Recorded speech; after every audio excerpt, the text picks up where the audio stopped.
their best performance, but the Islanders got 2 big points in the standings with a 4-3 win over the Flyers. We have our key takeaways from this game, including the improved play recently of Zach Parise.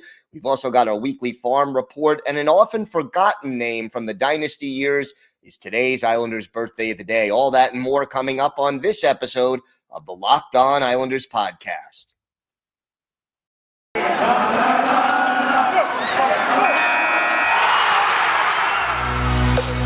Your Locked On Islanders, your daily podcast on the New York Islanders. Part of the Locked On Podcast Network, your team every day.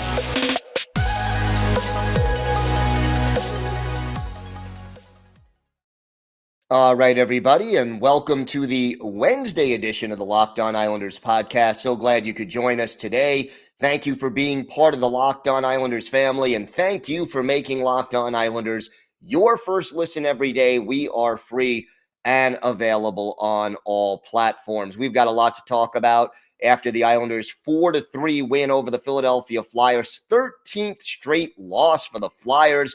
Islanders moving on up in the standings. We'll talk about that and some key takeaways from tonight's game where the Islanders didn't play their best hockey, but still got an important 2 points in the standings. We've got our weekly farm report as we talk all things Bridgeport Islanders, and we've got our Islanders birthday of the day going back to a member of some Stanley Cup winning teams who a lot of people don't necessarily remember a lot about, but he is our Islanders birthday of the day, and we'll talk about him later on in the show. We've also got a listener email to discuss later on in today's show.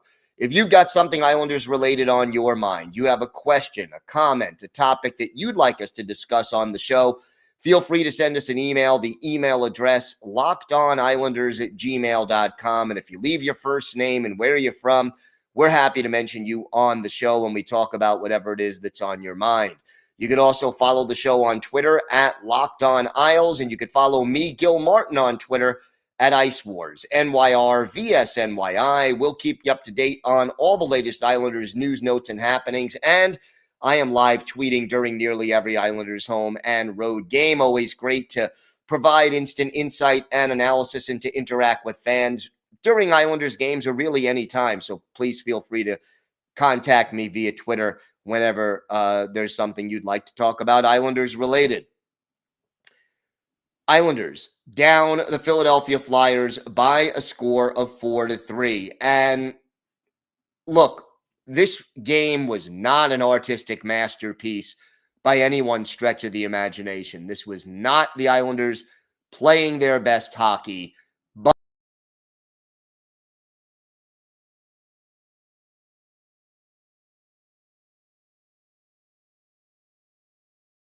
end of the day,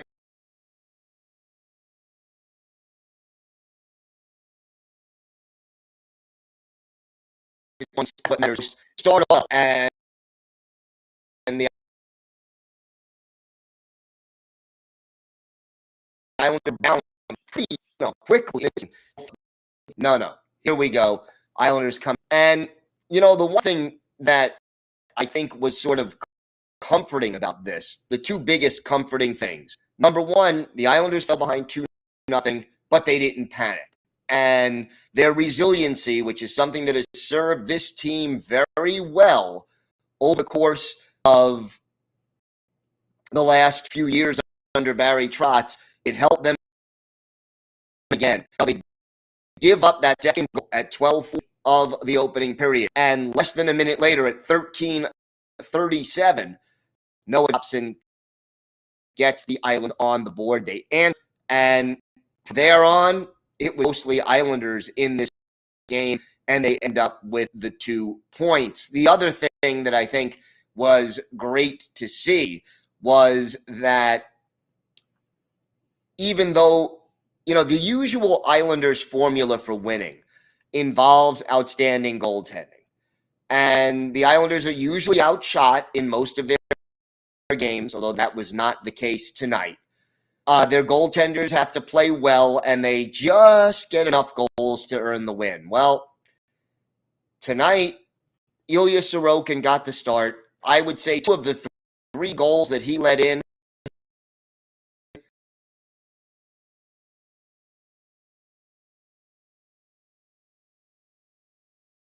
our goals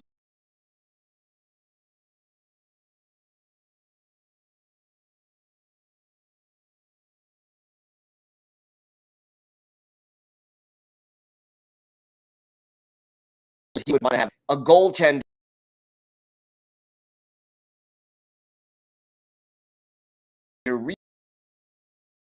really, and yet the part of it is because there's one goal in this game. I mean, about it. Ilya Sorokin earns the win with an .824 save percentage and only by making 14 saves. Islanders out shooting Philadelphia 33-17. That's nearly 2-1. And yet they still only win by the one goal. And again, a very uneven performance. The fact that the Islanders were still able to win despite not getting great goaltending in this game, to me, is a plus. And then the other thing that I think you have to take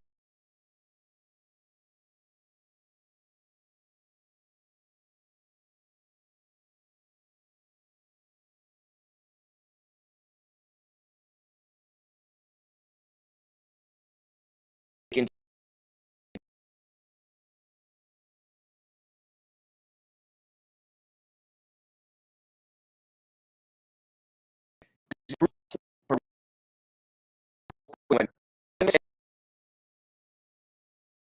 he had a hard night, on goal. And this is the kind of fall year, just let's say the last 2 weeks, have we started more of the Zach Parise we hoped we would see over the course of the season.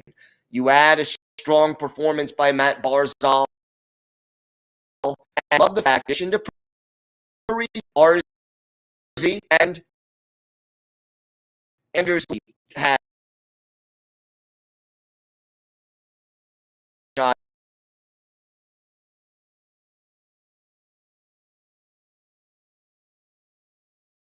on. Let's face it,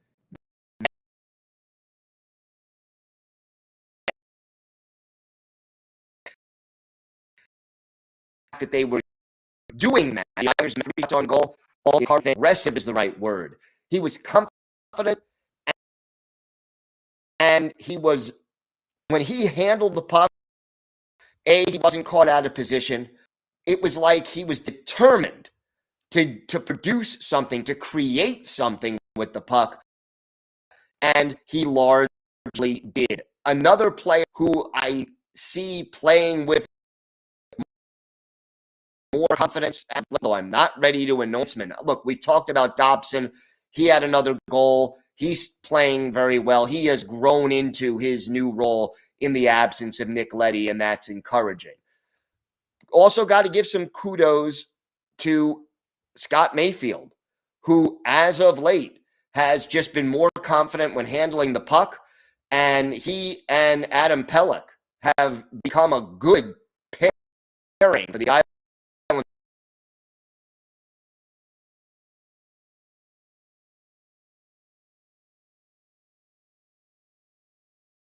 Islanders, especially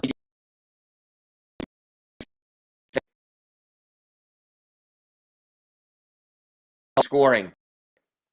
But where you just be more confident, he's better with the puck, and he's still solid without it. And I think those giveaways and foolish penalties being cut down right by Scotty Mayfield. So I'm very, very happy with the way May's played. Those are the good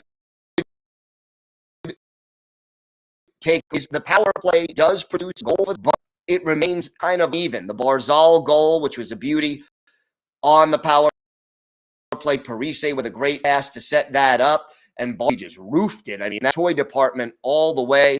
The Parise goal wasn't on the power play, but it was short after a play expired. Great on the power plays that didn't score, but good enough.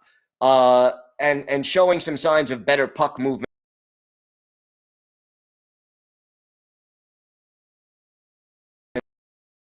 And I certainly,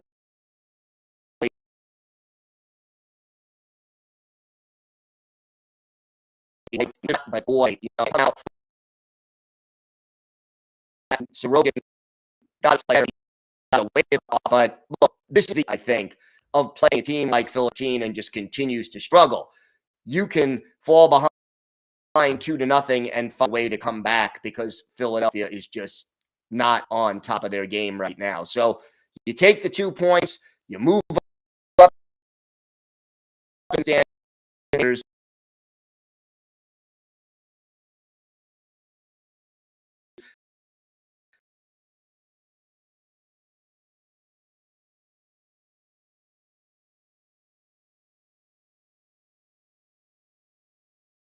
Congrats, Parise.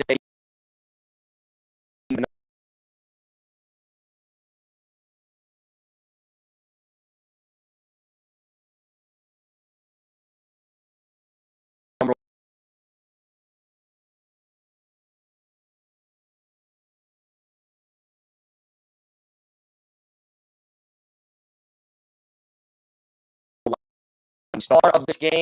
He just some solid. We got more to get on to the last. It's a new year and that solutions. And if yours is about getting fit or eating healthier, make sure you include bar in your plan. Built Bar is the protein bar that tastes like a candy bar, maybe even better than a candy bar. And Built Bar makes it easier to stick to your resolution because it tastes so good, you'll actually want to eat it. Other protein bars can be mucky or waxy or even taste like a spill, but Built Bars are covered in 100% chocolate. Most bars contain just 130 calories, only 4 grams of sugar, and 4 net carbs, while packing 17 grams of protein. Now compare that to a candy bar, which has around 240 calories, 30 grams of sugar, and dozens of net carbs. And look, with Built Bar, there are so many great flavors to choose from. Coconut almond, peanut butter brownie, raspberry, cookies and cream, salted caramel, that's always been my favorite, mint brownie, and many more. And Built is always coming out with new limited time flavors, so head out to Built.com and see what's new. Go to Built.com now, use the promo code LOCK15, you'll get 15% off your order. That's promo code LOCK15 for 15% off at Built.com. Time now for our farm report as we talk all things Bridgeport Islanders, and it's always fun to talk about what's happened on the farm. And Bridgeport played 3 games since we last had a farm report last week, and they won 2 of them, which is a solid week or weekend for the Islanders. They got Chris Terry back. He had missed 5 games, and in the 3 games that he played, Chris Terry had at least a point in each of those games. So did Otto Koivula, who continues to play well. And those are your top 2 scorings, two leading scorers. Terry, 13 goals, 30 points. Koivula, 9 goals, 29 points. These are the guys who are your go-to offensive guys. Meanwhile, Jakub Skarek getting wins in both of his performances. He is now undefeated, 5 straight wins in his last 5 starts. He ends up with his 4th straight win on Friday when the Islanders beat the Providence Bruins by a score of 3-1. That was on the road. And you had Chris Terry, Simon Holmstrom, and Arno Durando getting a goal, 1 in each period. And this was a tough physical game. A lot of penalty minutes in this one. A nice rivalry game, and it's always good to come out on top against the Bruins, who are near the top of the standings in the division. Now, the rematch 24 hours later, the Islanders came out like gangbusters. 2 goals early in the first minute and 18 seconds of the game, but they couldn't hold it, end up losing 5-3 at home, again to the Providence Bruins. Koivula and Durando with the goals, and Kyle McLean also scoring. Cole Bardreau with a couple of assists. Corey Schneider in a losing effort, 32 saves, but the Islanders could not hold on to that early lead, and they end up falling to the Bruins. But you know what? You face the first-place team, and you split with them. You take that more often than not. You just don't like losing a game that you start out up 2-0. Then Sunday, the Springfield Thunderbirds visited Bridgeport, and the game goes to overtime. Islanders win it by a score of 4-3. And the game winner in overtime, Chris Terry, ends up getting that one. And Otto Koivula, Andy Andreoff, and Thomas Hickey each had a goal and an assist in that one. Skarek with 25 saves to earn his 5th straight win. And right now, in their last 7 games, the Islanders 4-2-0-1. So 9 points in their last 7 games. And again, the good thing is that this Bridgeport team is indeed picking up their game and playing better hockey now than they were earlier in the season. As I mentioned, Chris Terry and Otto Koivula 1 and 2 on the Bridgeport Islanders in scoring. Arno Durando next with 22 points in 38 games. Andy Andreoff 19 points, but only 29 games. Holmstrom, Austin Zarnik, Kyle McLean, and Cole Bardreau next on the scoring parade. And as far as defensemen go, Mitchell Van de Sample, 12 points. That is all of them assists. He leads the defensemen in scoring right now, followed by Grant Hutton, who has 5 goals and 11 points, and Parker Wotherspoon, 2 goals and 10 points. So, pretty big battle right there for the top spot among the defensemen. As for the goaltending right now, Skarek now 12-8-3 on the season. His save percentage up to 9.10 and his goals against down to 2.80. Corey Schneider 3-8-2, not getting the support that Skarek gets. His goals against average 3.17, his save percentage a 9.03 right now. But I'll tell you, Skarek on fire, and hope, he's showing more and more of the potential that caused the Islanders to draft him in the 3rd round a few years back. So hopeful that he continues to get going. Meanwhile, a lighter schedule for the Bridgeport Islanders this week. Only game this weekend. It's on the road Saturday, January 29th in Hershey against the Hershey Bears. That's a 7 o'clock Eastern start. And then next Wednesday, February 2nd, a 10:30 a.m. start, a home game against the Lehigh Valley Phantoms. So those will be the 2 games that they play in between now and when we have our next report for the Bridgeport Islanders. And you look and Bridgeport, they were in last long time and sort of like the parent club right now. The Islanders are trying to climb out of it. They are in 7th place with a .463 point percentage, 15-18, 3-4. So that's 37 points in 40 games.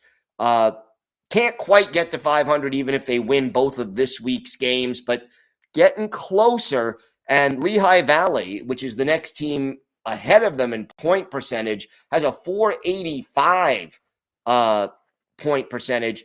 It is possible they could pass Lehigh Valley before this weekend or before this week's games are over. So some reasons for optimism. Things look up a bit for the Bridgeport Islanders, and that is a very good thing. Wanted to get to our listener question right here. So here is the email. This one comes from Gail from White Plains. And Gail, thank you very much for the email. Says, hello, I enjoy listening to your podcast. We had Islanders season tickets during the Dynasty era and sat just to the left of the Zamboni entrance. One aspect of NHL hockey I always enjoyed was whether your team won or lost, the teams always shook hands with the opposing team after gameplay. Now players congratulate one another, but not the other team. When did this gentlemanly opponent, good game salutation go away, and why? Thank you, Gail from White Plains. Gail, it still goes on in the playoffs. In the playoffs, obviously, at the end of a series, you have the handshake. It's one of the better traditions in hockey that I have always loved. I think what you're talking about just sort of faded out over time, but it's interesting. For my book, Ice Wars, I interviewed a lot of former Islanders and former Rangers players, And the one thing that struck me, as much as the rivalry between the two teams was always so intense on the ice, off the ice, there was a mutual respect between these two teams.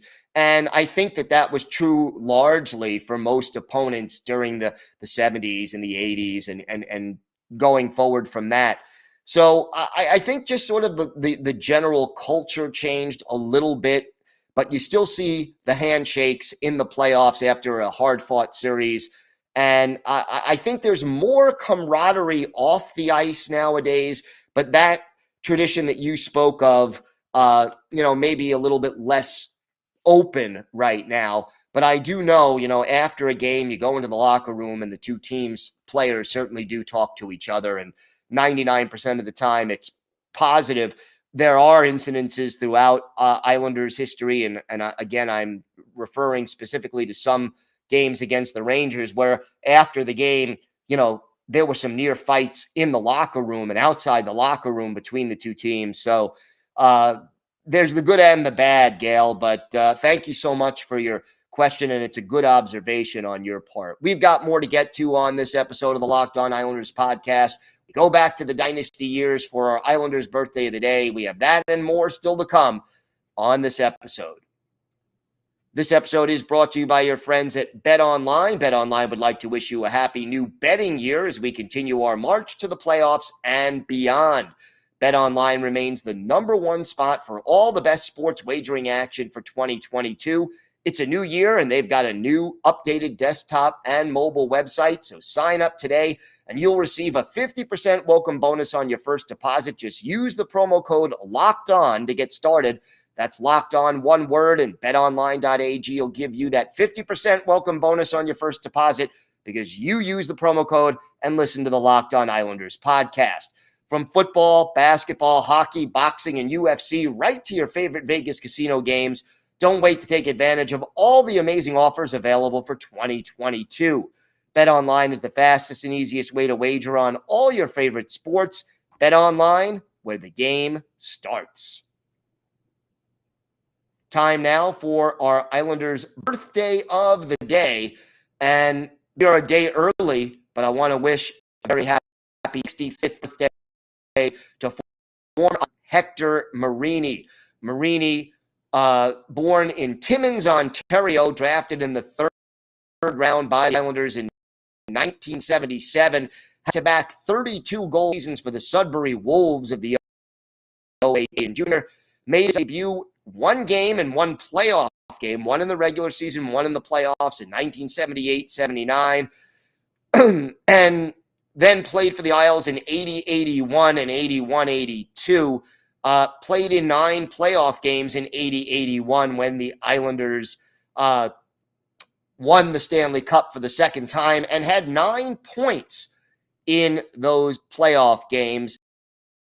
So, it was sort of his year with the Islanders. 81-82, played in 30 games, had 4 goals and 13 points. And then the following year, he was off to the New Jersey Devils for 2 years before finishing his career in 1985-86 in the minor leagues.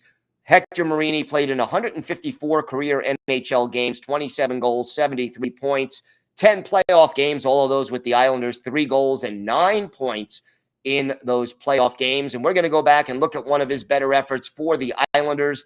And this is a playoff game, game 1 of the best of 5, of the best of 7 quarterfinal series in 1981 between the Islanders and the Edmonton Oilers. This one at the Nassau Coliseum. Edmonton goes with Andy Moog in goal, while the Islanders, of course, countering with Billy Smith, as they did so often during the dynasty. And the Islanders got off to a quick start. Bobby Nystrom, his first from Gary Howitt and Mike McEwen, 3 minutes and 14 seconds into the game. Islanders up by a score of 1-0. Now, late in the period, Hector Marini, our Islanders birthday of the day, gets into a fight with Mark Messier. And Messier got an extra 2 minutes for slashing. That gave the Islanders a power play. And Butch Goring took advantage. His first of the playoffs, Bob Nystrom and Dennis Potvin with the assist at 19:15. Isles up 2-0 after the first period. In the second, the Islanders add to their lead with 2 quick goals in the first 3 minutes and 33 seconds. First, John Tonelli, his first of the playoffs from Wayne Merrick and Gary Howard at 2:46. And then our Islanders' birthday of the day, Hector Marini, his second of the playoffs, Billy Carroll and Bob Lorimer with the helpers at 3:33. Less than a minute after that, Islanders go back on the power play. Paul Coffey off for interference. Denny Potvin, his first of the playoffs from Brian Trottier and Mike Bossy at 4:30. And just like that, the 2-0 lead in 2 minutes flat becomes a 5-0 lead. The Oilers, of course, they don't quit. And with Dave Langevin and Billy Carroll both in the box, a one-man advantage because Dave Hunter was off for Edmonton, but Wayne Gretzky gets Edmonton on the board. His fourth from Mark Messier at 8:06. But the Islanders answer. Another power play opportunity for the Islanders. Stan Weir of Edmonton off for hooking. Clark Gillies, his third of the playoffs from Butch Goring. And our Islanders' birthday of the day, Hector Marini at 14:17. So the Islanders are up 6-1 after one. Clark Gillies gets another goal early in the third period from Dave Langevin and Brian Trottier, and then a shorthanded goal by Denny Potvin from Butch Goring and Billy Carroll. Matty Hagman gets a late goal for Edmonton from Mark Messier and Glenn Anderson, but the Islanders cruise to an 8-2 win over the Edmonton Oilers to take a 1-0 lead in this series. Now, here's the thing. Billy Smith in this game makes 26 saves to earn the win. But for Hector Marini, our Islanders' birthday of the day, a Gordie Howe hat trick. He drops the gloves with Mark Messier, gets a goal, gets an assist, and he scored on his only shot on goal in this game. Marini, a +2 in this one with the 5 penalty minutes. So a Gordie Howe playoff hat trick against Wayne Gretzky and the Oilers. That's a pretty darn good to remember. Yes, we're a day early, but again, happy to former Islanders Hector Marini. He is our Islanders' birthday of the day. We will be back tomorrow. We have out on tomorrow's show. The Islanders will be having another game on Thursday, so we'll certainly be talking about that and have a full preview of it. And I'll tell you, the Islanders need to get things going. I like this win. It's a good bounce back from what happened on Saturday, and now the Islanders need to continue to build on this momentum. Thank you again for making Locked On Islanders your first listen every day. Now make your second listen Locked On Bets. It's your one-stop shop for all your gambling needs. Locked On Bets is hosted by your boy Q with expert insight and analysis from Lee Sterling. It is free and available on all platforms. Have a great day, everybody. Stay safe. And of course, let's go Islanders.